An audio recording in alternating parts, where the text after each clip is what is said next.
Okay students, मेरा voice clear होगा, audio दिख रहा होगा आपको? सॉरी, स्क्रीन यस दिख रही सर। होगी।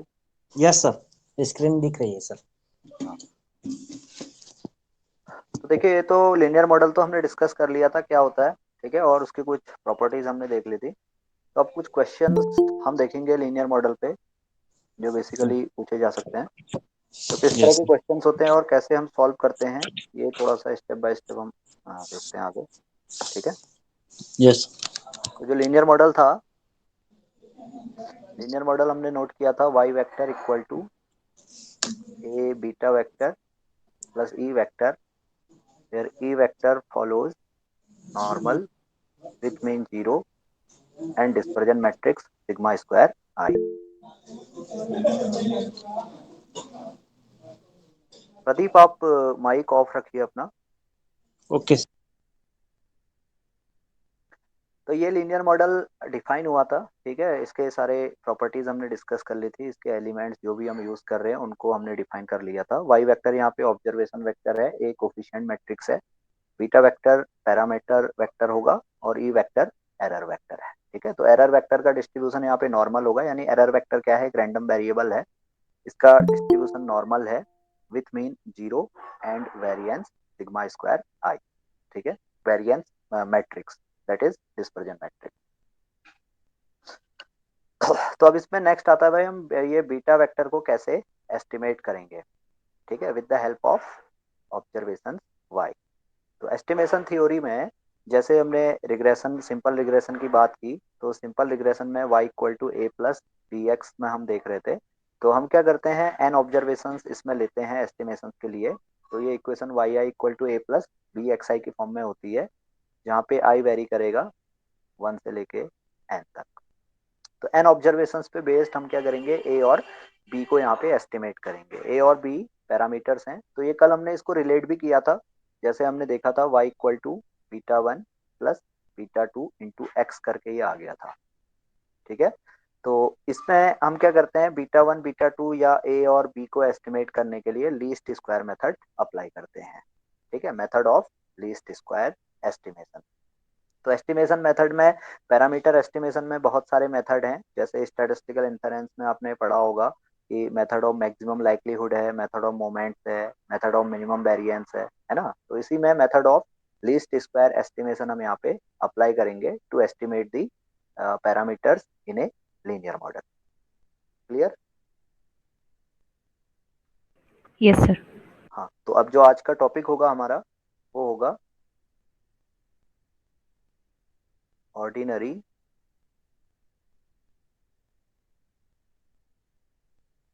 लीस्ट स्क्वायर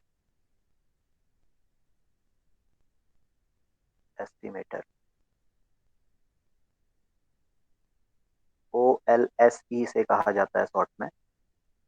ठीक है, ऑर्डिनरी लीस्ट स्क्वायर एस्टिमेटर। तो ये ऑर्डिनरी लीस्ट स्क्वायर एस्टिमेटर है। इसी में जब आप आगे देखेंगे तो आगे आएगा वेटेड लीस्ट स्क्वायर एस्टिमेटर्स। तो ये वेटेड लीस्ट स्क्वायर एस्टिमेटर्स और ऑर्डिनरी लीस्ट स्क्वायर एस्टिमेटर्स क्या होते हैं, ये थोड़ा सा मैं एक आइडिया आपको दे देता हूँ। ठीक है, डिटेल में तो हमें नहीं जाना है। तो जनरली क्या होता है, जो ई वेक्टर है, ई वेक्टर की हम बात कर रहे हैं, तो हम यहाँ पे ये अज्यूम कर रहे हैं कि ई वेक्टर का डिस्ट्रीब्यूशन क्या है, नॉर्मल है। ठीक है, तो ये क्या है, एक थियोरिटिकल कॉन्सेप्ट है। प्रैक्टिकली ऐसा पॉसिबल नहीं होता है कि ई वेक्टर हमेशा नॉर्मली डिस्ट्रीब्यूटेड हो।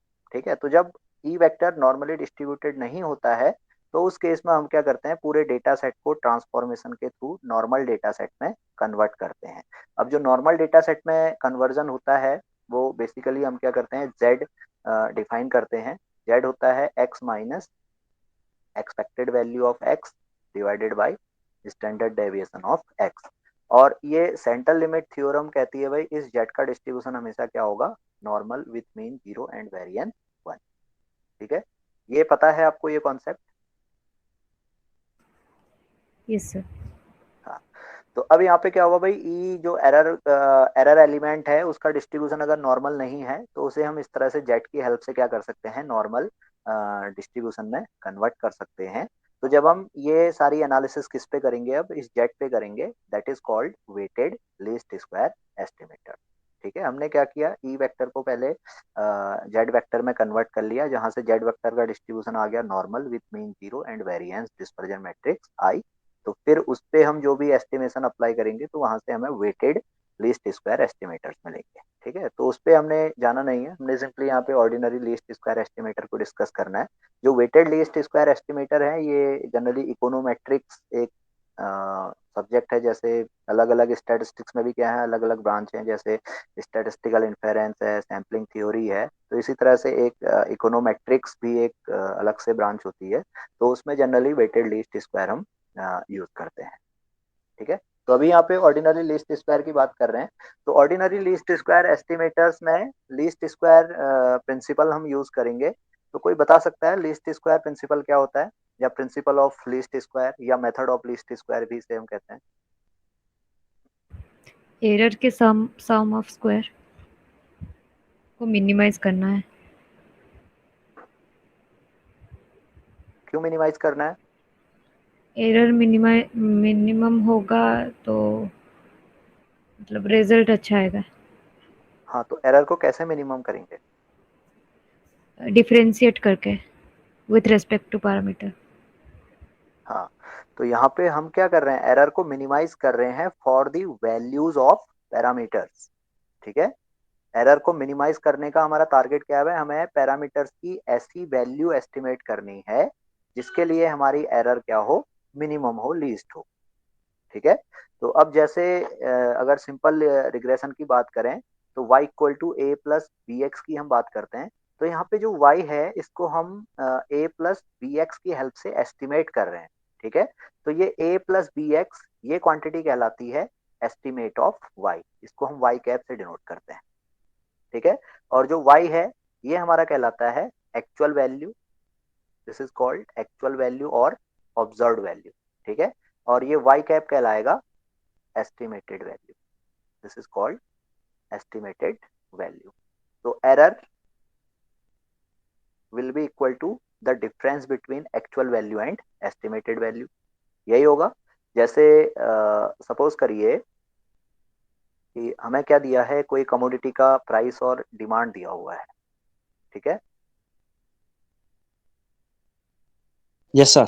किसी कमोडिटी का प्राइस हमें गिवन है, डिमांड गिवन है। सपोज कमोडिटी की हम बात कर लें, टोमेटो कमोडिटी है, इसका प्राइस और डिमांड गिवन है, ये मंथली प्राइस डिमांड गिवन है, सपोज मंथ जनवरी टू सितंबर। ठीक है, तो 9 ऑब्जर्वेशन हमारे पास हैं, प्राइस का डेटा है और डिमांड का डेटा है।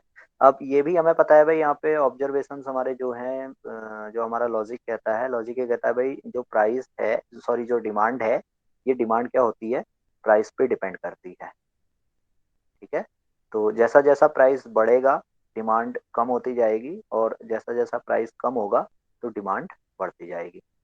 ठीक है, तो डिमांड यहाँ पे क्या हो गया, डिपेंडेंट वेरिएबल हो गया जिसने हमने y कहा, और प्राइस हमारा इंडिपेंडेंट वेरिएबल हो गया x। तो हमारे पास 9 ऑब्जर्वेशंस हैं। इन 9 ऑब्जर्वेशंस के बेसिस पे हमने क्या कर लिया, एक रिग्रेशन इक्वेशन फिट कर ली जो सपोज इस फॉर्म की है। तो ये डेटा के हेल्प से हमने क्या किया, ए और बी को सेलेक्ट कर लिया, ए और बी को एस्टिमेट कर लिया। तो ये सपोज इस तरह का वैल्यू आ गया। ठीक है, ए की वैल्यू एस्टिमेटेड होके 2 आ गई, बी की वैल्यू एस्टिमेट हुई तो 4 आ गई। ठीक है, तो जो इक्वेशन आई हमारे यहाँ पे, ये इक्वेशन आ गई y इक्वल टू 2 + 4x, और ये अजम्पशन है हमारा कि जो x और y के बीच का रिलेशन है ये क्या है, लीनियर है। ठीक है, हमने सिंपली क्या किया होगा, x और y के बीच में कोरिलेशन कैलकुलेट किया होगा। अगर कोरिलेशन की वैल्यू अच्छी आ रही होगी, that means modulus of r is greater then about 60%, तो हम कहेंगे भाई एक्स और वाई क्या है, आपस में लीनियरली रिलेटेड हैं। तो लीनियरली रिलेटेड हैं तो इस केस में हम इस तरह की इक्वेशन यहाँ पे डेवलप कर सकते हैं। हमने इस तरह की इक्वेशन डेवलप की और सपोज ये इक्वेशन इस तरह की आ गई, y इक्वल टू 2 + 4x। तो अब ये y क्या है, y ऑब्जर्व वैल्यू है, 2 + 4x ये y को क्या करता है, एस्टिमेट करता है, that is 2 + 4x is the estimated value of y। Sir एक क्वेश्चन है हाँ, sir, absolute value of R is greater than 60%, hmm, then the line is linearly. हाँ, If less than 60%, then then generally ये एक thumb rule हम इसे कहते हैं ना, जो पास्ट, ये रिजल्ट जो मैंने बताया ये पास्ट लिटरेचर पे बेस्ड है, ठीक है। तो ओके जनरली सर। क्या होता है, आप कहते हो भाई आर की वैल्यू क्या होनी चाहिए, ग्रेटर देन जीरो होनी चाहिए या लेस देन जीरो होनी चाहिए। अब मॉड की वैल्यू, मॉड वैल्यू इसलिए मैं यहाँ पे कह रहा हूँ क्योंकि ये आर क्या हो सकता है, नेगेटिव भी हो सकता है और पॉजिटिव भी हो सकता है, ठीक है। Yes sir. यस तो सर। इस केस में तो ये क्लियर हो गया भाई, एक्स और वाई यहाँ पे क्या होंगे, positive army code. Negatively correlated होंगे ना, यस सर। क्योंकि जब हम एक्स में इंक्रीमेंट कर रहे होंगे तो वाई में डिक्रीमेंट लिख। हो रहा होगा, और अगर एक्स में डिक्रीमेंट कर रहे होंगे तो उस केस में वाई में इंक्रीमेंट हो रहा होगा। तो हम देख रहे हैं भाई जो चेंज है ये चेंज अपोजिट डायरेक्शन में है, तो हम यहाँ पे कह सकते हैं भाई कोरिलेशन क्या है, नेगेटिव है, ठीक है। तो अब ये ऐसा कोई रूल नहीं है, सिंपली मैंने एक एग्जांपल से यहाँ पे एक्सप्लेन किया भाई मॉड ऑफ आर क्या है, 60% है, तो मैं श्योरली ये कह सकता हूँ कि ये वेरिएबल्स क्या है, आपस में लिनियरली रिलेटेड है, ठीक है। जो जनरली जो रूल होता है, जो प्रोसीजर होता है इसका, वो होता है टेस्टिंग। हमने क्या किया, आर की वैल्यू कैलकुलेट की, अब आर की वैल्यू सपोज आ गई 0.30, ठीक है। तो क्या ये वैल्यू सिग्निफिकेंट है या नहीं है, तो इसे चेक करने के लिए हमें क्या करना होगा, इसकी टेस्टिंग करनी होगी, testing with the help of T test, है ना। टेस्टिंग तो पढ़ ली होगी आप सबने। Yes sir. हाँ, तो टेस्टिंग में हम क्या करेंगे, टी कैलकुलेट करेंगे, उसके बेसिस पे हमारी हाइपोथेसिस एक्सेप्ट होगी या रिजेक्ट होगी। हमारी हाइपोथेसिस होगी भाई जो पॉपुलेशन कोरिलेशन है वो क्या है, जीरो है, और हमने कैलकुलेट किया तो ये 0.30 आ गया, तो ये नल हाइपोथेसिस हमारी क्या होगी, या तो एक्सेप्ट होगी या रिजेक्ट होगी। अगर एक्सेप्ट हुई तो हम कह देंगे भाई ये कोरिलेशन सिग्निफिकेंट नहीं है, ठीक है। अगर ये रिजेक्ट हो जाएगी तो हम कहेंगे उस केस में हमारा कोरिलेशन क्या है, 0.30 है। अब इसमें फिर क्या होता है, कोरिलेशन का अलग अलग रेंज होता है। अगर कोरिलेशन 0.40 से कम है तो उस केस में वो वीक कोरिलेशन होगा, 0.40 से 0.70 के बीच में है तो हम कहते हैं भाई एवरेज कोरिलेशन है, और 0.7 से ऊपर है तो हाई कोरिलेशन है, ठीक है। ये कैटेगरीज हमने डिफाइन की हुई है, क्लियर। Yes sir. ठीक है। तो अब यहाँ पर देखो, ये हमने इक्वेशन डेवलप कर लिया जो हम बात कर रहे थे। तो अब क्या हुआ भाई, मुझे क्या करना है, सपोज नवंबर का डिमांड प्रिडिक्ट करना है, ठीक है। अगर मैं कहूँ भाई नवंबर में मेरे टोमेटो का प्राइस 50 रुपीज पर केजी है, तो डिमांड क्या होगी, ठीक है। तो अब मैंने क्या किया, जो पास्ट डेटा था, पास्ट डेटा के बेसिस पे मैंने ये एक इक्वेशन डेवलप कर दी। तो इस केस में मैंने कहा भाई स्टैटिस्टिकली अगर हम बात करें तो जो एस्टिमेटेड डिमांड होगी हमारी नवंबर में, अगर हमारा प्राइस 50 केजी है तो ये कितना होगा, ये होगा 202 सपोज केजी, ठीक है, इस इक्वेशन के बेसिस पे। समझ में आया। Yes sir. हाँ, तो क्या नवंबर में डिमांड यही होगी, ऐसा जरूरी है कि डिमांड यही 202 केजी ही आए, हम्म? नहीं। ऐसा जरूरी नहीं है ना। हमने क्या किया है, सिर्फ एक एस्टिमेट यहाँ पे निकाला हुआ है, ठीक है। तो ये एस्टिमेट क्या होगा, जरूरी नहीं है कि जो एक्चुअल वैल्यू हो वो या एस्टिमेटेड वैल्यू के इक्वल हो। तो क्या होगा, एक्चुअल वैल्यू और एस्टिमेटेड वैल्यू के बीच में कुछ डिफरेंस होगा, that difference is known as error. तो समझ में आ गया एरर क्या है, क्यों। सर। तो यस। अब जो ये एरर है, इस एरर को हमने क्या करना है, मिनिमम करना है, ताकि जो रिजल्ट हम यहाँ पे निकाल रहे हैं ये रिजल्ट क्या हो, स्ट्रॉन्ग हो, ठीक है, रोबुस्ट रिजल्ट हो। यानी हम कॉन्फिडेंसली कह सकें कि भाई हमारी डिमांड क्या होगी, 202 केजी होगी, और एक्चुअल वैल्यू भी क्या होगी, 202 के आसपास होगी। अब आपने क्या किया, प्रेडिक्शन तो 202 केजी कर दिया, और डिमांड चले गई 500 केजी की एक्चुअल वैल्यू, ठीक है। तो वहां पे डिफरेंस बहुत ज्यादा आ गया, तो आपके रिजल्ट्स क्या हो जाएंगे, बहुत जो रिजल्ट्स क्या होंगे, काफी ज्यादा डेविएट करेंगे, ठीक है। तो हमें हमारा टारगेट है भाई जो ये एरर है, जो डिफरेंस है एक्चुअल वैल्यू और एस्टिमेटेड वैल्यू के बीच में, इसे हमने मिनिमम करना है। अब ये मिनिमम कैसे होगा, हमें क्या करना होगा, जो पैरामीटर्स हैं, ये सारा खेल किस पे है, इन पैरामीटर्स पे बेस्ड है। तो हमें पैरामीटर्स की ऐसी वैल्यू एस्टिमेट करनी है जिसके लिए एरर क्या हो, मिनिमम हो। तो this is called the principle of least square. तो क्या होता है प्रिंसिपल ऑफ लीस्ट स्क्वायर, अब सबको समझ में आ गया होगा। अगर यस कोई डाउट है, कोई क्वेश्चन है तो आप पूछ सकते हैं। सर, यहाँ स्क्वायर ही क्यों लेते हैं? हम्म? यहाँ स्क्वायर ही क्यों लेते हैं, मतलब? हाँ, स्क्वायर स्क्वायर इसलिए लेते हैं क्योंकि स्क्वायर जो वैल्यू होगी, क्योंकि हम क्या कर रहे हैं यहाँ पे डेविएशंस ले रहे हैं, ठीक है। तो डेविएशंस क्या होंगे? डेविएशंस पॉजिटिव हो सकते हैं, नेगेटिव हो सकते हैं और जीरो हो सकते हैं। हो सकता है ऐसा, हाँ। क्योंकि हमारे पास क्या है, एन वैल्यूज हैं, ठीक है। तो हम जो वर्क कर रहे हैं यहाँ पे ये एन वैल्यूज में कर रहे हैं। तो एक एरर हमारी जैसे हो गई y1 - y1 कैप, दूसरा एरर हो जाएगा y2 - y2 कैप। तो वैल्यूज क्या हो सकती हैं?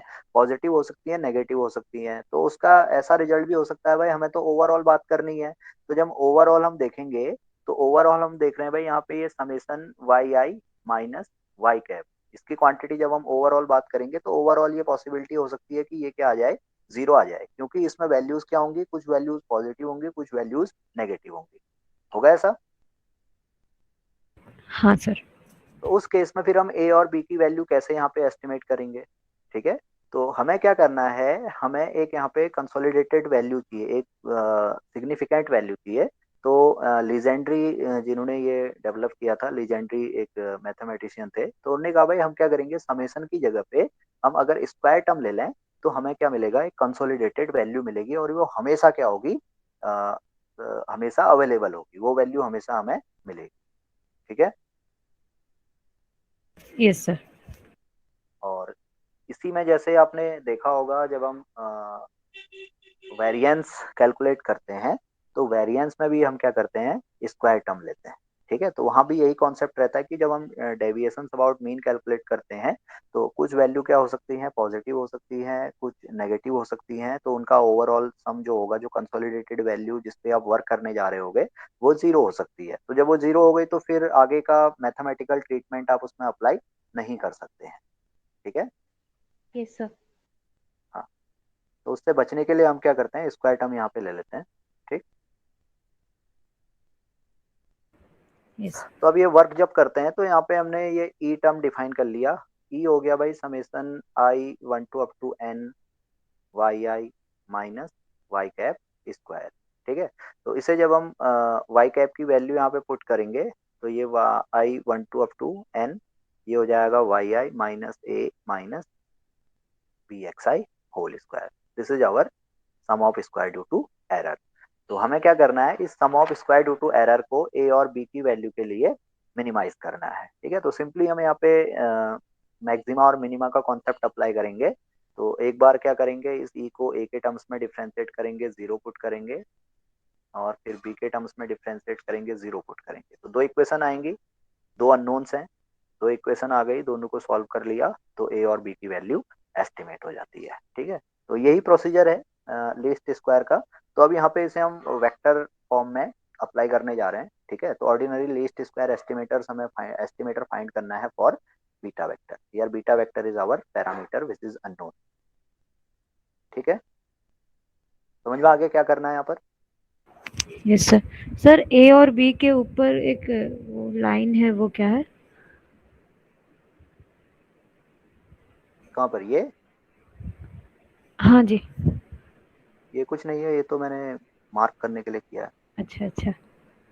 ठीक है।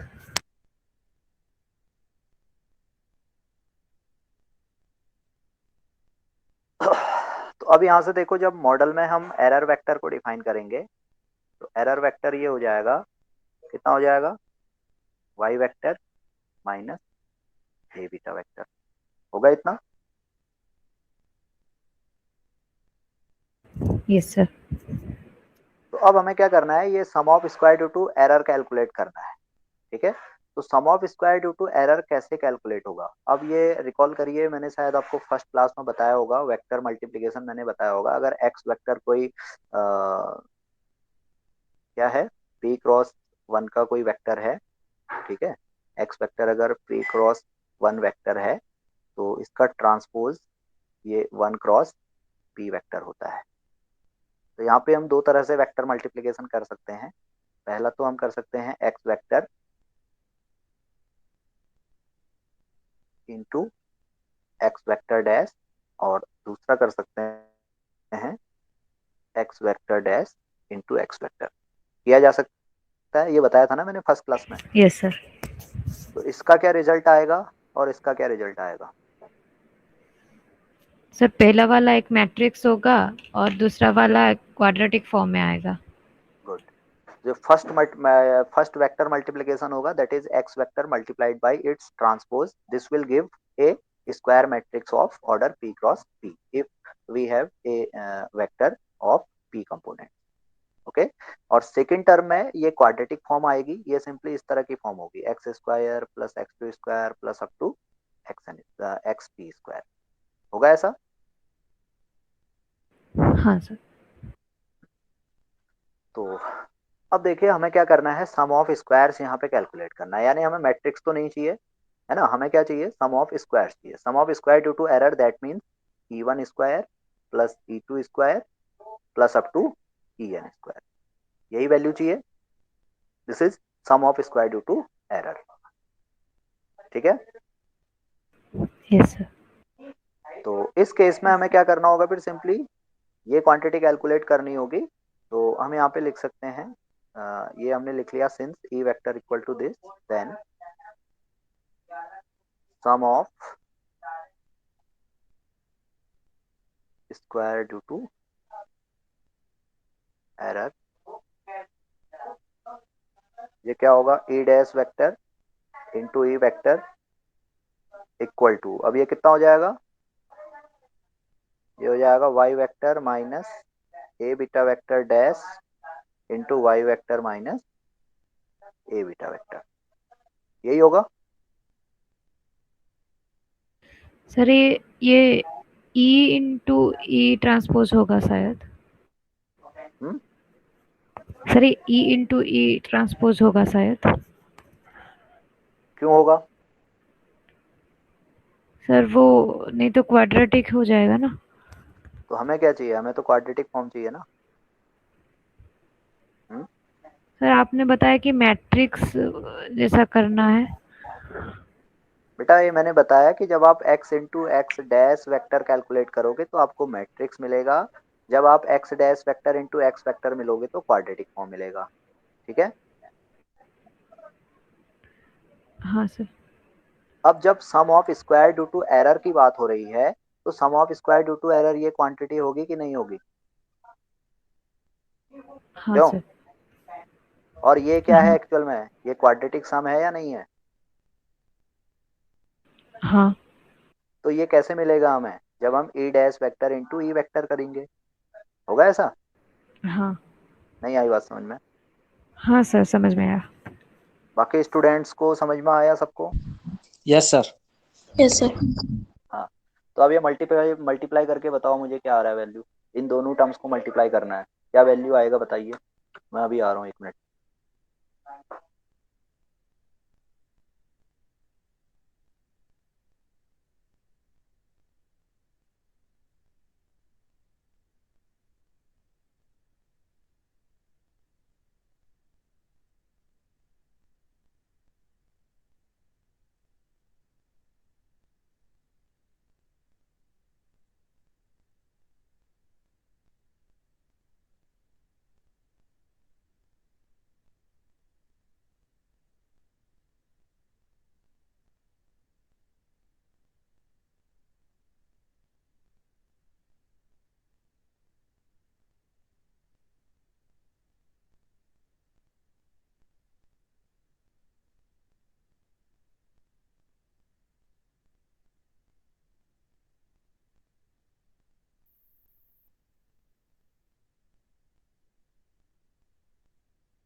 हाँ जी, क्या आएगा मल्टीप्लाई करने के बाद?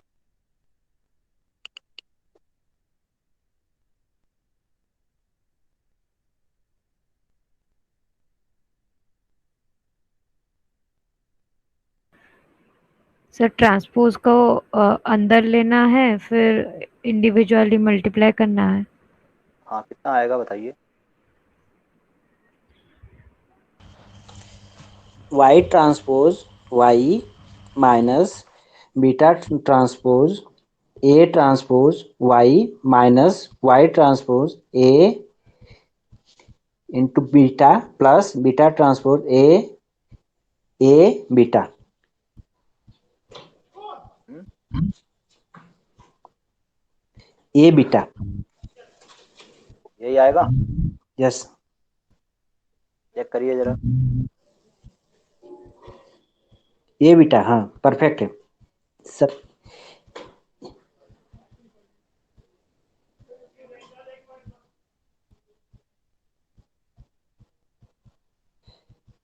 ये आ रहा है सर सबका? A beta beta dash beta dash A A beta A, हाँ ये आएगा। ठीक है, बीटा ठीक डैश है। Into A dash A beta A vector. Beta, हाँ ठीक है, परफेक्ट है। Yes sir. देखो ट्रांसपोज अंदर अप्लाई हो जाएगा, तो ये यस कितना होगा देखिए, मैं कर रहा हूँ, अगर नहीं समझ में आया आप लोगों को। सिंपल सा कॉन्सेप्ट है। जब ट्रांसपोज अंदर करेंगे तो ये Y vector transpose minus A beta vector whole transpose, कितना आएगा?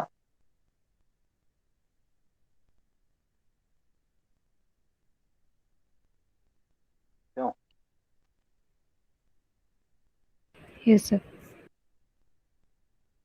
नेक्स्ट स्टेप में वाई वेक्टर ट्रांसपोज माइनस, अब ये ट्रांसपोज अंदर करेंगे तो ये कितना हो जाएगा? Beta dash A transpose. होगा कि नहीं होगा? हाँ सर। यही होगा। यस ये सर। रिजल्ट होता है A B whole dash is equal to B dash A dash.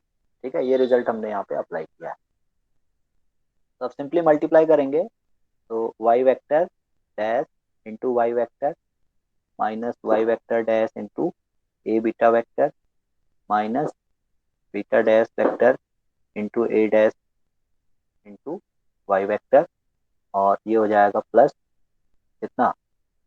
Beta dash A dash A beta vector. होगा यही।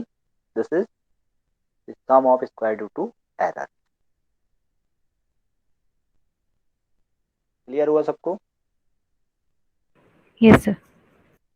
अब देखिए, ये जो दो टर्म होंगी यहाँ पे, Y dash A beta vector और B dash A dash Y vector. ठीक है, ये दोनों क्या होंगी? इक्विवेलेंट होंगी। ठीक, ये दोनों जब आप इसको सॉल्व करोगे, सिंप्लीफाई करोगे, तो ये दोनों टर्म क्या आएंगी? सेम आएगी।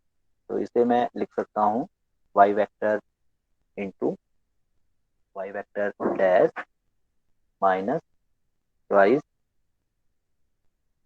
Beta vector dash A dash matrix into Y vector plus beta dash A dash A beta vector.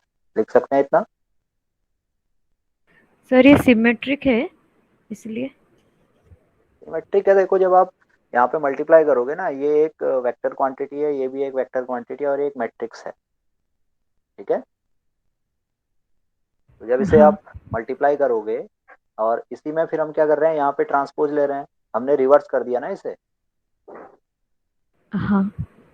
ठीक है, ये रिवर्स कर दिया, तो यानी हम क्या कर रहे हैं, सिंपली इसका ट्रांसपोज ले रहे हैं। ये रिजल्ट हमने लिखा हुआ है, A into B whole transpose is equal to B transpose into A transpose. इस रिजल्ट से हम ये दोनों क्या होंगे? इक्वल होंगे कि नहीं होंगे? हाँ सर। जब आप इसका ट्रांसपोज लोगे, इस वेक्टर का ट्रांसपोज लोगे, तो ये कितना आएगा? इतना आएगा कि नहीं आएगा? यस सर आएगा। और आप कह रहे हो भाई A B whole transpose is equal to B dash A dash. तो इसे मैं सिंपली ये लिख सकता हूँ twice B dash A dash Y vector. ठीक है। Yes sir. तो ये तो हो गया sum of square due to error. Clear. अब यहाँ पे जो ए मैट्रिक्स है, this A matrix is of order n cross p and the beta vector is of order p cross 1। ठीक है। और y वेक्टर हमारा ऑब्जर्वेशन वेक्टर है, y vector is yi n cross 1। तो ये हो गया sum of square due to error. तो इसमें हमें क्या करना है, बीटा वेक्टर को एस्टिमेट करना है। तो सिंपली आप क्या करोगे, इस ई डैश ई वेक्टर को बीटा वेक्टर के टर्म्स में डिफ्रेंशिएट करोगे, जीरो पुट करोगे। ठीक है। तो इसे सॉल्व करेंगे आप, तो ये कितना आएगा,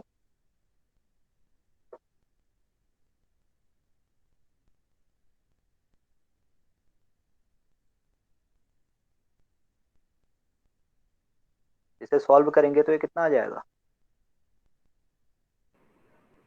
sir -2a-y hmm, plus 2 beta a a। A dash है, आएगा कि नहीं आएगा ये। Yes sir. क्यों,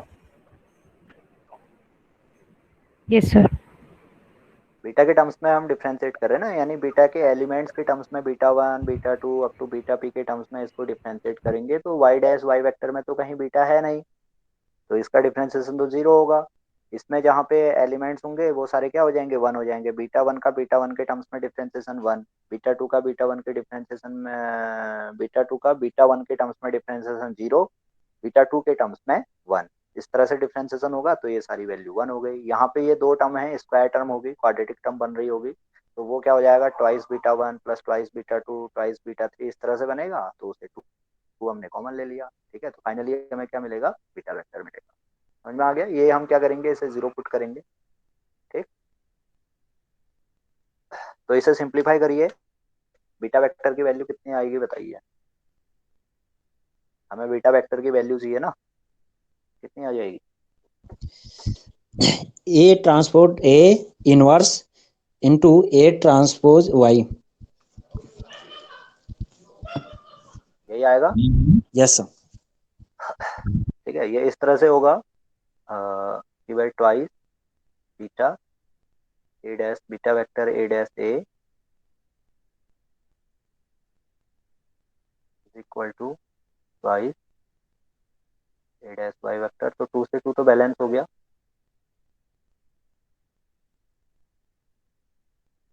ठीक है।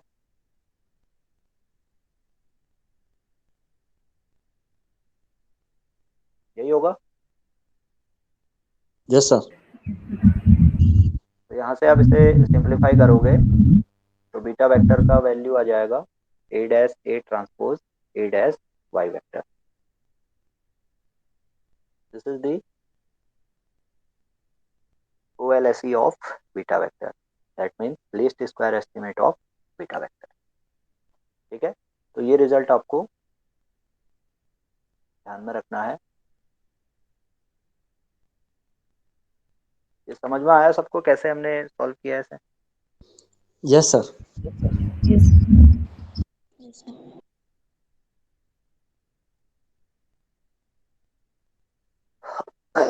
तो अब इसमें इसकी प्रॉपर्टी हम देख लेते हैं। सर। हाँ। सर वो ऑर्डिनरी लीस्ट स्क्वायर एस्टिमेटर और आपने एक बताया वेटेड, उसमें क्या डिफरेंस है, एक और बार बता देंगे। डिफरेंस ये होगा बेटा, जब अजम्पशन हमारा चल रहा है, हमारा अजम्पशन जब ठीक चल रहा है कि भाई ई वेक्टर का डिस्ट्रीब्यूशन नॉर्मल है, तो सिंपली हम लीस्ट स्क्वायर एस्टिमेशन अप्लाई करेंगे। ठीक है। जब ई वेक्टर का डिस्ट्रीब्यूशन नॉर्मल नहीं होगा तो हमें क्या करना होगा, ई वेक्टर को, जो ई वेक्टर के बेस डेटा होगा उसे नॉर्मल में कन्वर्ट करना होगा। तो उसके लिए हम कुछ वेट्स वहाँ पे अप्लाई करेंगे। ठीक है, तो जनरली जो वेट्स होते हैं वो x minus mu divided by sigma, इस तरह से हम वेट्स जनरेट करते हैं। तो वहाँ से जो डेटा, वहाँ से जो कन्वर्जन के थ्रू जो हम एस्टिमेशन करेंगे that is called weighted least square estimate. ठीक है, सिंपल सा डिफरेंस है भाई, जब data yes. Error term normally distributed नहीं है तो हम weighted least square estimation apply करते हैं। Yes sir. अभी सर हम जो जो भी पढ़ेंगे वो ऑर्डिनरी का हाँ, ही वो होगा। ऑर्डिनरी होगा क्योंकि हम सिर्फ अजम्पशन पे बात कर रहे हैं ना, हम तो प्रैक्टिकल कर नहीं रहे हैं। हाँ। ठीक है, अगर प्रैक्टिकल इस सबको आप एक्सपेरिमेंटल वे में ले जाओगे तो वो पूरा इकोनोमेट्रिक्स का पार्ट हो जाएगा, दैट इज कॉल्ड इकोनोमेट्रिक। ठीक है, यस सर। हम अभी जो भी वर्क कर रहे हैं वो थियोरिटिकल वर्क कर रहे हैं। Yes sir. वो शायद आप देखना आपके सेमेस्टर में या आगे जब आप पोस्ट ग्रेजुएशन करते हो तो वहाँ पे एक सब्जेक्ट होगा इकोनोमेट्रिक्स, तो वो भी आपको वहाँ पे पढ़ना होगा। जैसे अभी आप पढ़ रहे हो linear estimation analysis of variance या design of experiment, statistical inference, probability distribution, है ना, तो इसी तरह से एक और सब्जेक्ट होता है econometric, that is applied regression analysis. ठीक है, यस सर। तो अब प्रॉपर्टीज में जो इम्पोर्टेंट प्रॉपर्टी है, पहला तो ये होगा भाई क्या ये बीटा कैप बीटा वेक्टर का अनबायस्ड एस्टिमेटर होगा, और क्या अगर अनबायस्ड एस्टिमेटर है देन इसका वेरिएंस कितना होगा। ठीक है, यस सर। तो पहली प्रॉपर्टी में हम इसका एक्सपेक्टेशन कैलकुलेट करते हैं, तो कितना हो जाएगा इसका expectation, expectation of A dash A inverse A dash Y vector. अब ये A dash A inverse A dash ये कोफिशिएंट मैट्रिक्स है, यानी ये कांस्टेंट वैल्यूज होंगी। ठीक है, तो ये A dash A inverse into A dash, ये तो क्या होगा, एक्सपेक्टेशन से हम बाहर ले लेंगे, तो एक्सपेक्टेशन सिर्फ वाई वेक्टर पे अप्लाई होगा, और वाई वेक्टर का एक्सपेक्टेशन कितना होगा, बता सकता है कोई। A beta. A beta vector, यही होगा, ये हमने बताया था Y vector equal to A beta vector plus E vector, तो यार E vector have mean has mean zero and dispersion matrix sigma square I. तो यहाँ पे जब आप expected value of Y vector calculate कर रहे होगे तो ये ए बीटा वेक्टर आएगा, expectation of E vector zero हो जाएगा। ठीक है, तो इसे आप सिंप्लीफाई करोगे तो ये A dash A inverse into A dash A, तो ए इंटू ए इनवर्स ये आइडेंटिटी मैट्रिक्स होती है, तो ये आई इंटू बीटा वेक्टर, तो इसे जब आप सिंप्लीफाई करोगे तो ये आ गया बीटा वेक्टर। तो आप कह सकते हो this implies that beta vector cap that is O L S E of beta vector is unbiased. समझ में आ गया, यस सर। ये क्वेश्चन आ सकता है, prove that the least square estimator of beta vector is unbiased. ठीक है, तो ये पूरा यहाँ से आपको ये प्रोसीजर करना होगा, पहले आपको लीनियर मॉडल डिफाइन करना होगा, देन एरर टर्म क्या होती है वो डिफाइन करना होगा। ठीक है, इस तरह से फिर sum of square due to error क्या होता है, देन बीटा कैप आप निकालोगे, then expectation of beta cap आप कैलकुलेट करोगे। सर ये पहली लॉन्ग प्रॉपर्टी, क्वेश्चन में आएगा कि शॉर्ट क्वेश्चन में? यार ये तो डिपेंड करता है ना, अगर लॉन्ग में आएगा तो पूरा प्रोसीजर करोगे, अगर शॉर्ट में आएगा तो सिंपली एक लाइन में ही आप इसे कर सकते हो इस तरह से। ओके ठीक है, ठीक ठीक सर। सेकेंड प्रॉपर्टी है variance of beta vector cap, that means what will be the variance of this least square estimator. हमने ये तो निकाल लिया, तो ये तो पता कर लिया भाई बीटा कैप वेक्टर क्या है, बीटा वेक्टर का अनबायस्ड एस्टिमेटर है। ठीक है, अगर अनबायस्ड है तो भाई वेरिएशन कितना आ रहा है, तो इसका वेरिएंस हमें कैलकुलेट करना है, तो कर सकते हैं वेरिएंस कैलकुलेट। तो variance of beta cap will be A dash A inverse A dash Y vector, कितना होगा कोई बता सकता है। ये शायद मैंने कैसे वेक्टर क्वांटिटी का वेरिएंस कैलकुलेट करते हैं ये मैंने शायद फर्स्ट लेक्चर में आपको बताया होगा। तो उसका यूज़ करने का टाइम आ गया। कर सर सकते हैं वो तो जो बताइए। डिस्पर्सन है। हाँ, हाँ, ये एक्चुअल में हम यहाँ पे डिस्पर्जन ही कैलकुलेट कर रहे हैं। आप वेरिएंस ऑफ बीटा वेक्टर लिखो या डिस्पर्जन ऑफ बीटा वेक्टर लिखो, एक ही बात है। आप बताइए। सर जो कांस्टेंट हो गए वो बाहर जाके उनका स्क्वायर हो जाएगा। अभी अब कांस्टेंट तो है ही नहीं ना, अभी तो जो भी टर्म्स है हमारे पास वो मैट्रिक्स फॉर्म में है। मैट्रिक्स फॉर्म में डिस्पर्जन क्या होगा?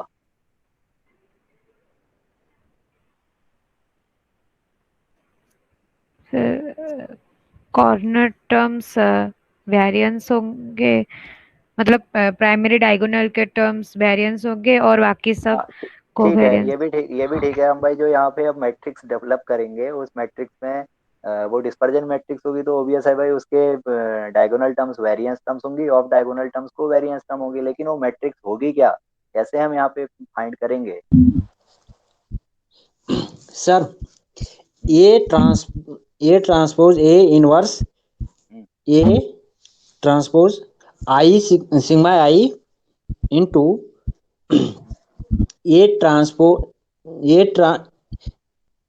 ए transpose in bracket A transpose A inverse का होल ट्रांसपोज। देखो अब ये क्या है ना, यहाँ पे अगर आपको कॉन्सेप्ट क्लियर है कैसे प्रॉब्लम हमारी सॉल्व हो रही है तो आप इसे इजीली सॉल्व कर सकते हो। कोई बहुत ये सर ऐसा नहीं है कि बहुत कठिन है या कोई ऐसी चीज है। ठीक है, हाँ बताइए। सर वो जो लिखा हुआ है मतलब ब्रैकेट के अंदर, वो माइनस उसका एक्सपेक्टेशन का होल स्क्वायर हम्म, का एक्सपेक्टेशन। चलिए मैं दोबारा बता रहा हूँ, फिर से आप ध्यान से समझना इसे। ठीक है,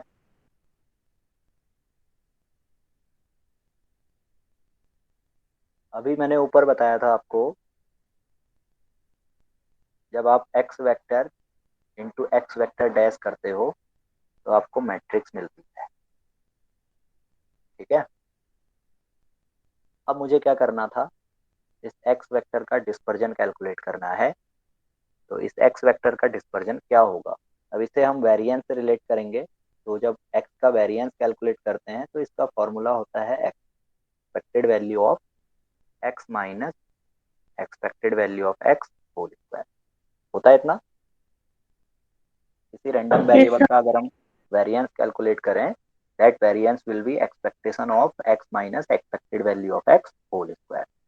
ठीक है, तो फर्दर मैं इसे इस तरह से लिख सकता हूँ। इस तरह से लिखने में कोई प्रॉब्लम नहीं है। Expected value of x into x minus expected value of x लिखा जा सकता है ना। Yes sir. Yes sir. तो यहाँ से इसी फॉर्म में मुझे क्या करना है, डिस्पर्जन ऑफ एक्स वेक्टर लिखना है। ठीक है, और ये भी मुझे ध्यान में रखना है कि जो मैं इसे लिखूंगा ये फाइनल रिजल्ट मुझे क्या मिलना चाहिए, एक मैट्रिक्स मिलनी चाहिए। ठीक है, अब तो ये दो तरह से मुझे मल्टीप्लाई करना है ना। तो मैं दो तरह से मल्टीप्लिकेशन, एक तो मैं x into X vector dash कर सकता हूँ, दूसरा x vector into X vector कर सकता हूँ। ठीक है, तो जब मैं ये करूंगा तब मुझे मैट्रिक्स मिलेगा। जब मैं ये इस तरह से मल्टीप्लिकेशन करूंगा तो क्वाड्रेटिक फॉर्म मिलेगा। तो वैसे भाई मैं क्या यूज करूंगा यहाँ पे, ये वाली फॉर्म यूज करूंगा। ठीक है, यस सर। तो ये फॉर्म यूज करूंगा तो मैं इसे इतना लिखूंगा ना, expected value of X vector minus expected value of X vector into X vector minus expected value of X vector लिखूंगा इतना। Yes sir. तभी मुझे जो रिजल्ट है यहाँ पे रिजल्ट मिलेगा वो क्या होगा, एक पी क्रॉस पी की मैट्रिक्स होगी ना। हाँ जी सर। होगा ऐसा।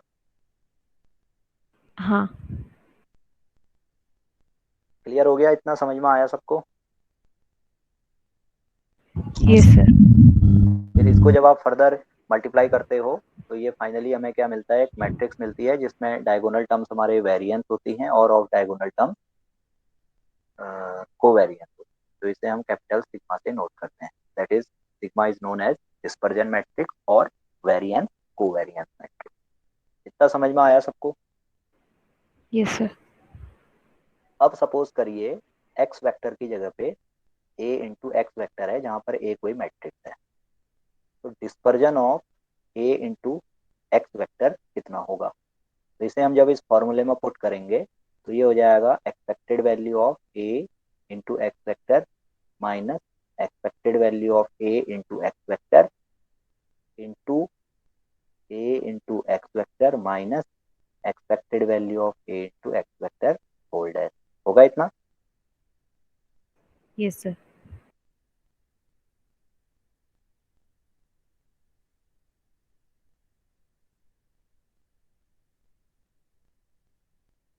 यही होगा ना? Yes sir. तो अब यहाँ से हम क्या करें, ए कॉमन ले लें, तो ये expected value of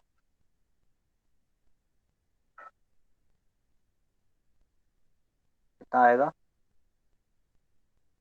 A into X vector minus expected value of X vector कितना आएगा?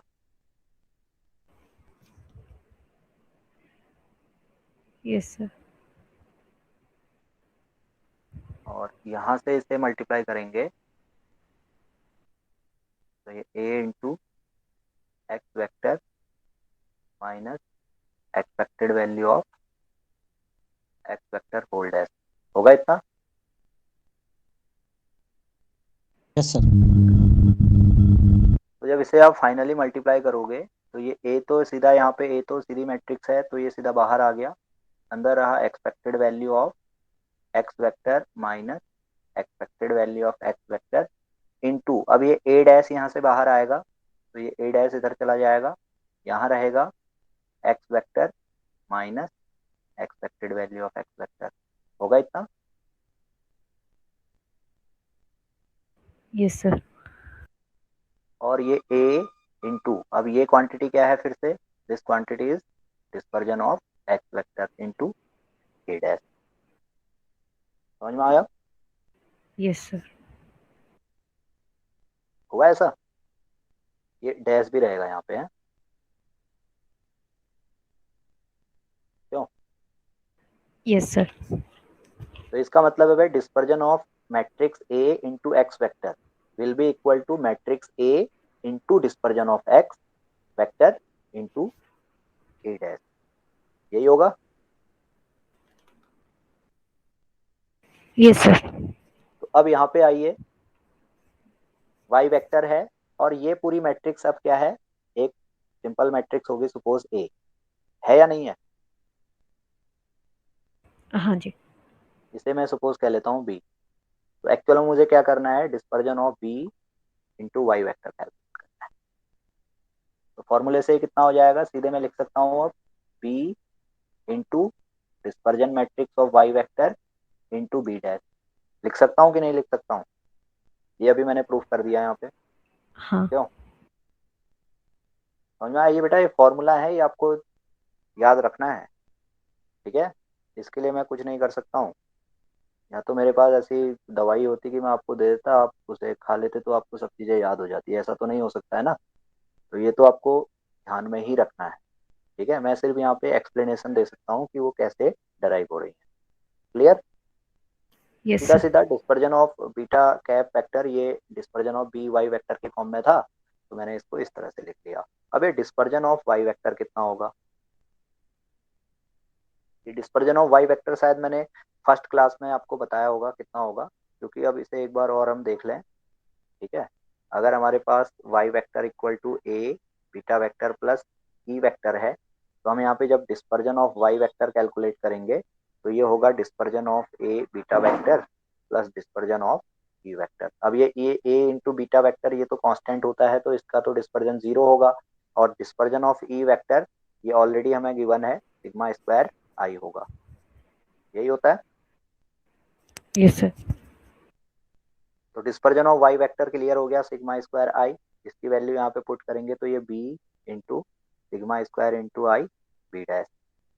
और ये सिग्मा स्क्वायर हम बाहर ले सकते हैं, स्केलर क्वांटिटी है, सिग्मा स्क्वायर बाहर आ गया, अंदर रहा B into I into B dash, और ये फाइनली हो जाएगा sigma square into B dash. अब ये बी इंटू बी डैश क्या है, ये आप पुट कर दो यहाँ पे वैल्यू बी की वैल्यू पुट करोगे तो ये A dash A inverse into A dash, और बी डैश आप निकालोगे तो बी डैश कितना आएगा, ये मैं वैल्यू पुट करता हूँ इसकी, A dash A inverse to A dash whole dash, यही आएगा। Yes sir. सिंपली मैंने क्या किया, जो ये बी अज्यूम किया था इसकी वैल्यू यहाँ पे पुट कर दी। ठीक है, तो इसे अब हम सिंप्लीफाई करेंगे, तो ये sigma square A dash A inverse into A dash, अब ये ट्रांसपोज अप्लाई होगा तो ये ए डैश पहले आ जाएगा, और ये ए डैश ये रिजल्ट होता है A dash whole dash is equal to A. ठीक है, और इनवर्स का ट्रांसपोज वही रहेगा, तो ये ए डैश ए इनवर्स आएगा इतना। क्यों? Yes sir. तो इसे फर्दर हम सिंप्लीफाई करेंगे तो देखो A dash A inverse A dash A, ये तो आइडेंटिटी मैट्रिक्स हो गई, और ये बना ए डैश ए। ठीक है, तो this is the dispersion matrix of beta vector, ये कितना होगा A dash A inverse, this is dispersion of beta vector cap and is equal to sigma square into A dash A whole. ठीक है, तो ये दो रिजल्ट यहाँ पे इंपॉर्टेंट हैं, तो ये आप ध्यान में रखिएगा, ये पूछा जा सकता है एग्जाम में। समझ में आ गया कैसे हमने ड्राइव किया ये? Yes sir. Yes sir. तो अगर अब इसको हम समराइज करें तो समराइजेशन ये हो गया, expected value of beta vector is equal to beta vector cap is equal to beta vector, that is beta vector cap is unbiased for beta vector, and dispersion matrix और variance covariance matrix of beta vector is equal to sigma square into A dash A. Clear? Yes sir.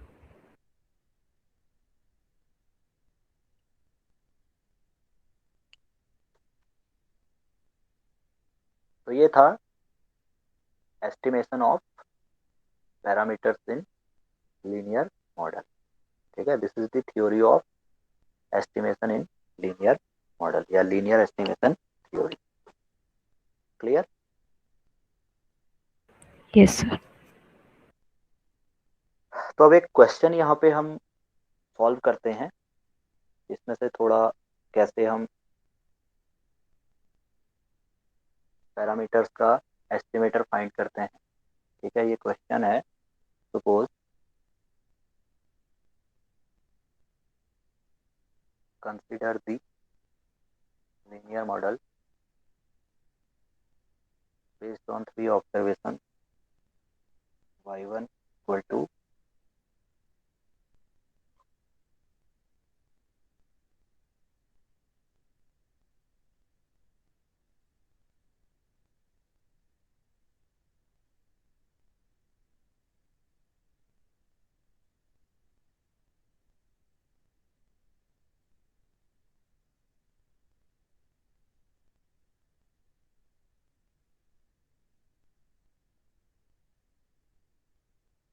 ठीक है, ये एक linear model हमें given है, 3 observations पे based है और 3 पैरामीटर्स हैं यहाँ पर। ठीक,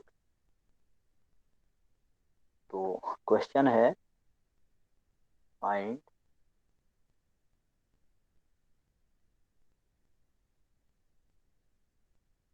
beta one, find OLSE of beta one, beta to and beta three. कर सकते हैं इस प्रॉब्लम को सॉल्व? कैसे करेंगे देखिए, एक क्वेश्चन मैं करूंगा और एक क्वेश्चन फिर आप करोगे। ठीक, तो अब ये तो मुझे यस पता सर। है भाई, जो बीटा वेक्टर है, बीटा वेक्टर 3 कंपोनेंट वेक्टर है, beta one beta to and beta three. ठीक है, तो इस बीटा वेक्टर का एस्टिमेटर मुझे फाइंड करना है, तो अब मुझे पता है भाई इस बीटा वेक्टर का OLSE क्या होगा, ये होगा A dash A inverse A dash Y vector, यही होगा। Yes sir. ठीक है, तो सिंपली मैं क्या करूंगा, पहले ए मैट्रिक्स आइडेंटिफाई करूंगा, then A dash A inverse identify करूंगा, फिर ये मैट्रिक्स में मल्टीप्लाई कर लूंगा। ठीक है, देन उसे वाई वेक्टर से मल्टीप्लाई करूंगा, तो बीटा वन बीटा टू और बीटा थ्री के एस्टिमेटर्स आ जाएंगे। ठीक, तो ए मैट्रिक्स कैसे हम यहाँ पे आइडेंटिफाई करेंगे, देखो अब जो गिवन है हमें उस पे वाई वेक्टर भी हमें क्लियर हो गया भाई। वाई वेक्टर में भी क्या है, तीन कंपोनेंट हैं, Y one Y two and Y three. ठीक, अब जो ए मैट्रिक्स होगी यहाँ पर, ए मैट्रिक्स इस तरह से हमें डेवलप करनी है, ये वाई वेक्टर इक्वल टू क्या आए, ए बीटा वेक्टर प्लस ई बीटा वेक्टर के फॉर्म में है। तो जब ए वेक्टर ए मैट्रिक्स और बीटा वेक्टर की वैल्यू पुट करें तो ये रिजल्ट हमें मिले। ठीक है, और ये ई वेक्टर हमारे पास है E one E two up to E three. तो अब ए मैट्रिक्स यहाँ पर क्या होगी, तो ए मैट्रिक्स में बीटा वन का कोफिशिएंट फर्स्ट मॉडल में फर्स्ट इक्वेशन में बीटा वन का कोफिशिएंट वन है, बीटा टू का कोफिशिएंट टू है, बीटा थ्री का कोफिशिएंट जीरो है। ये कल बताया था मैंने कैसे ए मैट्रिक्स हम बनाते हैं। यस ठीक है, सर। इसी तरह से सेकंड में बीटा वन का कोफिशिएंट जीरो है, बीटा टू का कोफिशिएंट टू, बीटा थ्री का कोफिशिएंट थ्री, और थर्ड मॉडल में वन वन और वन। तो ये ए मैट्रिक्स आ गई हमारे पास। तो जब हम ये Y vector equal to A beta vector plus E vector लिखेंगे तो यही इक्वेशन हमें मिलेंगी। समझ में आ गया सबको। Yes sir. तो अब क्या करना है, अब तो कुछ भी नहीं करना है, अब सिंपली क्या करोगे, ए ट्रांसपोज निकाल लो। ए ट्रांसपोज क्या होगा, वन जीरो वन। ठीक है, ये जो कॉलम है, ये कॉलम हमारा क्या हो गया, फर्स्ट रो हो गई। ठीक है, अब जो सेकंड कॉलम होगा इसे हम सेकंड रो बना देंगे, और जो थर्ड कॉलम होगा इसे थर्ड रो बना देंगे। समझ में आ गया, ए ट्रांसपोज निकल गया। अब क्या करोगे, ए डैश ए कैलकुलेट करोगे। ठीक है, ये क्वांटिटी हमें कैलकुलेट करनी है, ए डैश ए कैलकुलेट कर लेंगे तो ये कितना हो जाएगा,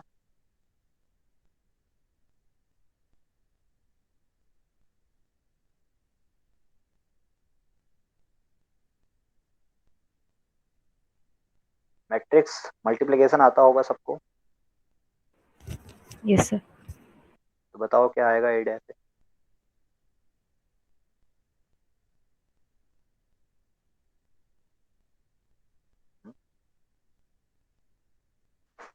one into one plus zero into zero plus one into one, that is to.